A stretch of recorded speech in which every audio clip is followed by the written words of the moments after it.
Assalamualaikum warahmatullahi wabarakatuh. Shalom Om Swastiastu, Namo Buddhaya, dan salam kebajikan. Halo teman-teman semuanya.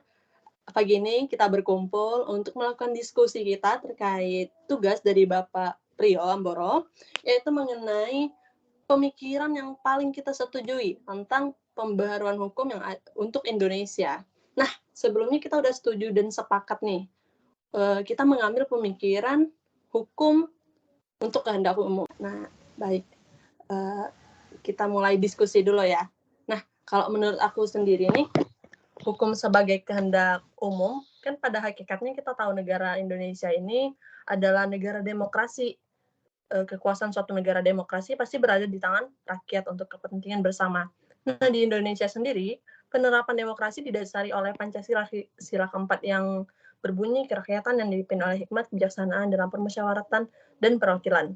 Nah, pembaruan hukum di Indonesia apabila mengikuti kata rakyat atau suara rakyat akan memperkuat demokrasi di Indonesia. Contoh aja nih, menurut aku bila nggak ada kehendak umum atau nggak ada suara rakyat atau adanya pertentangan dari rakyat, maka akan terjadi bentrok. Contohnya adanya demonstrasi. Kalau menurut teman-teman gimana?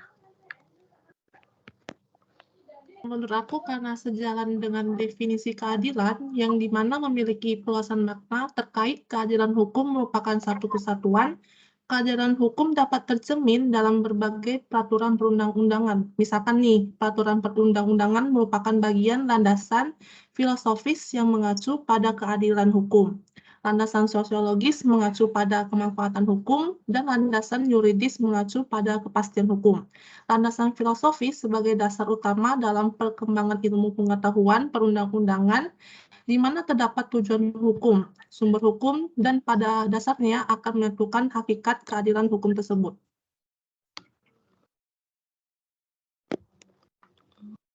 Aku sih setuju banget sih. Kalau dari teman-teman lain gimana? Ada tambahan nggak?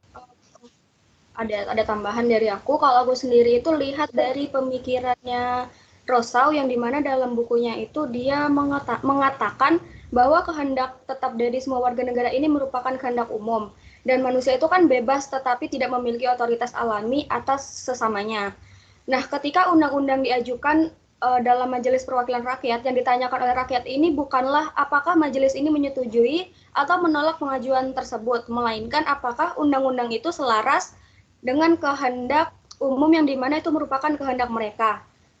Nah, tiap orang ini dalam memberikan suaranya, mengemukakan pendapatnya itu merupakan kehendak umum yang diketahui melalui perhitungan suara. Jadi ketika seseorang menjual suaranya demi uang itu tidak memusnahkan kehendak umum dari dalam dirinya, tetapi dia hanya memungkirinya saja. Oke, kalau dari Arya sendiri gimana?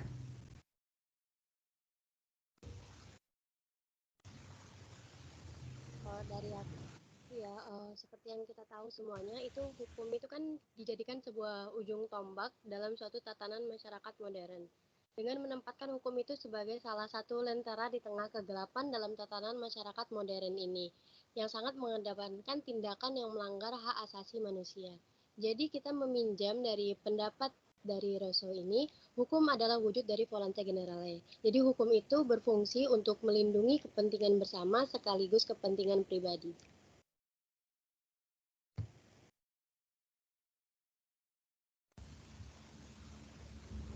Baik teman-teman, berarti dapat kita simpulkan hukum itu melindungi kepentingan bersama. Nah, tadi teman kita si Ayan telah mengutip dari satu filsuf, yaitu Plato ya, yang sangat terkenal. Nah, menurut teman-teman dari pemikiran hukum untuk kehendak umum ini, ada nggak ya yang harus kita kritisi sebagai kelemahan dari pemikiran ini?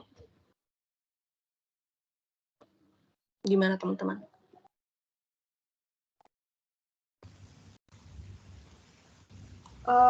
Kalau menurut aku ada sih. Jadi dari setiap pemikiran itu pasti ada kelemahannya ya. Kalau menurut aku sendiri, dari paradoks pemikiran Rousseau ini dapat dilihat misalnya dalam pernyataannya mengenai kehendak umum, di mana jika seseorang menolak terhadap isi perjanjian sosial atau kehendak umum, maka orang tersebut dapat dipaksa untuk tetap tunduk terhadap aturan tersebut. Sebab justru dengan paksaan tersebut, ia dipaksa untuk menjadi bebas. cara berpikir bahwa dengan pemaksaanlah yang akan membentuk kebebasan. Ini merupakan cara yang keliru, sebab bisa saja yang dimaksud Rousseau ini diungkapkan dalam bentuk lain yang lebih halus dan tidak mengandung pemaksaan, seperti bahwa hanya dengan membatasi kebebasan, masing-masing individu individu menghormati individu lainnya dengan mematuhi aturan kehendak umum yang menjamin kebebasan setiap individu. Manusia ini juga harus tunduk pada kehendak umum. Namun dalam konsepsinya, Rousseau ini memperbolehkan adanya pemaksaan dengan dalil demi tercipta kebebasan. Maka dari itu akan mendatangkan sebuah keadilan totaliter yang dimana kehendak umum akan selalu dijadikan acuan untuk memaksakan kehendak seluruh dari individu tersebut. Kalau menurut yang lain gimana?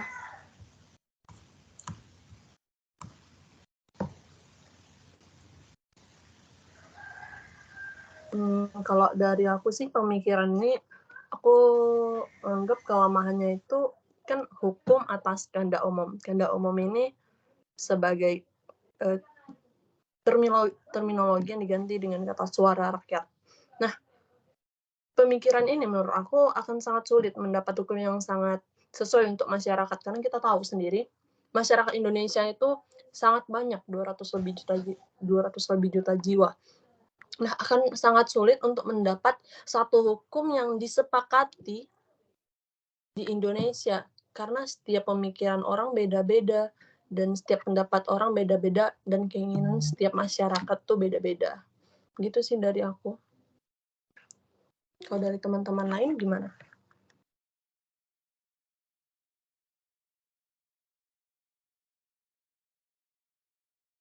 Nah, kalau menurut aku, pada kenyataannya tidak semua orang itu menyetujui suatu kebijaksanaan yang dikeluarkan oleh pemerintah. Kalau ada pertentangan dalam kehendak, maka yang lebih diutamakan itu kehendak umum ya, di mana kehendak umum itu ditafsirkan sebagai kehendak mayoritas. Karena hal tersebut terdapat minoritas tidak diperhatikan atau ditambahkan lagi. Oleh karena itu, Rousseau menyimpulkan bahwa seharusnya pemerintah dan penguasa adalah suatu entitas yang berbeda untuk memastikan bahwa negara tetap berjalan atas keputusan umum. Negara seharusnya dibagi menjadi legislatif, yaitu penguasa yang terpilih atau berdaulat harus mewakili kehendak umum yang telah menjadi keputusan bersama antar pemerintahan. Kalau menurut Arya gimana? Ya, untuk dari aku sendiri ya, dari pendapat Rese yang mengatakan bahwa kehendak umum muncul dalam kehendak mayoritas merupakan kelemahan utama sendiri dari teori yang disampaikannya. Karena dengan demikian pendapat kaum minoritas tidak diperhatikan atau diutamakan lagi. Padahal untuk keadaan seperti ini, pendapat Rese itu sudah menolak dengan tegas akan kebebasan warga negara, di mana tak seorang pun warga negara itu tidak diutamakan kehendaknya dalam negara. Sehingga tak setuju juga dengan konsep perwakilan, karena kedaulatan tidak dapat diwakilkan kepada siapapun juga. Maka dari itu, untuk memenuhi tujuan dari filsafat ini, diperlukan adanya lembaga yang bertugas untuk mengembangkan kesadaran politik masyarakat, sehingga dengan demikian dapat dieliminir orang-orang yang masih memiliki pikiran tertutup ini, dengan cara memberikan penerangan kepada mereka. Dengan demikian, nampak adanya kontradiksi yang besar dalam paham kebebasan ini. Kebebasan yang diperoleh dari alam hendaknya dipertahankan terus di lain pihak. Dikatakan juga bahwa negara sebagai suatu kondisi yang tak dapat dihindarkan sehingga wujud kebebasan yang diinginkan dengan terbentuknya negara itu semakin kabur. Oke, itu aja untuk dari aku.